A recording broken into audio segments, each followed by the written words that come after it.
giving you an opportunity to get the full story from the people who tell it best. This is Mediacom News Leaders. I'm Elizabeth Kling with Mediacom News Leaders. Right now we're talking with Robert Warren, the Executive Director with Hoyt Sherman Place in Des Moines. Always good to see you. Thanks for coming in. Good to see you. Thanks for having me back. Yeah, so we want to talk about exciting changes you have going on at Hoyt Sherman Place.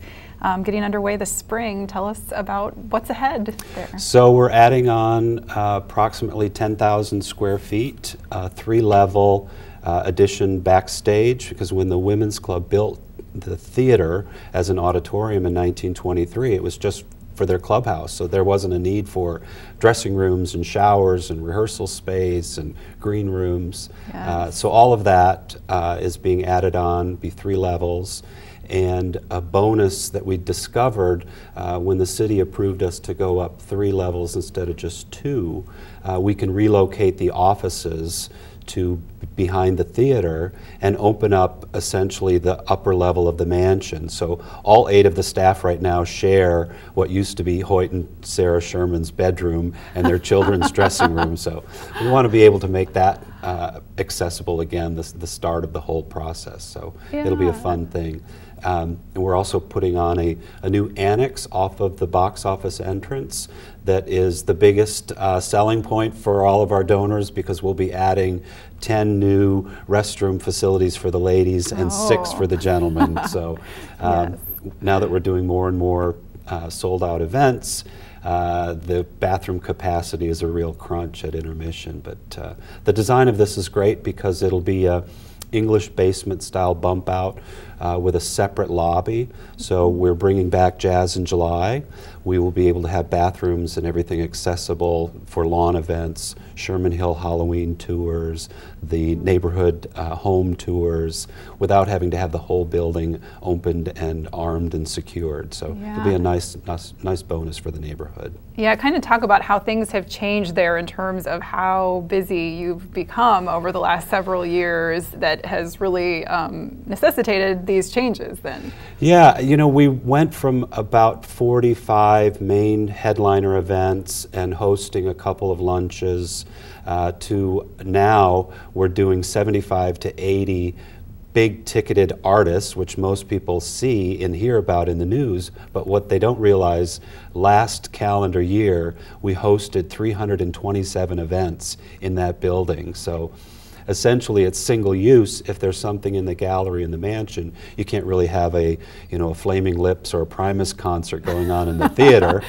Yeah, you could, but it doesn't really work so well, right? And now we've expanded our education opportunities as well. A lot of the artists are willing to do a master class or a meet and greet, but we don't have the space. We will have now with a new rehearsal room, a new green room, and we can feed the artists that have large crews backstage where they're comfortable, rather than taking the art gallery offline as a place for, Martina McBride and her 35 musician friends and crew to have dinner. So it's really going to be an opportunity to have it be a multi-use facility on the same day. So.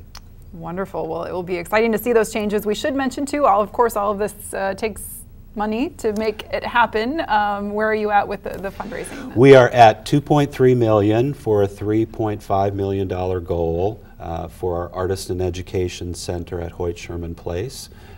So if anybody wants to have their name on that building, we have the opportunity and we have the space to put them there. But the community support has been great. We were just under $2 million before we went public, and raised another $400,000 since the public campaign started at the end of October.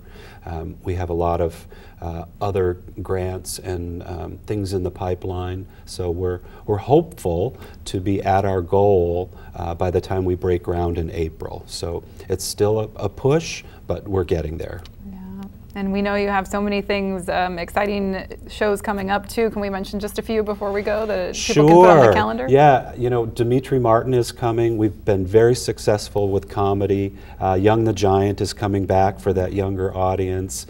Josh Turner will be here, and Kansas.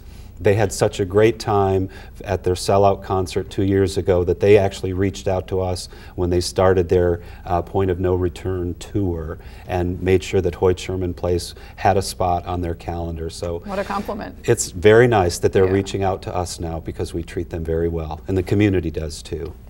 All right, well, thanks so much for coming in. We appreciate your time. Thank you very much. We've been talking with Robert Warren, the Executive Director at Hoyt Sherman Place in Des Moines. Join us next time here on Mediacom News Leaders.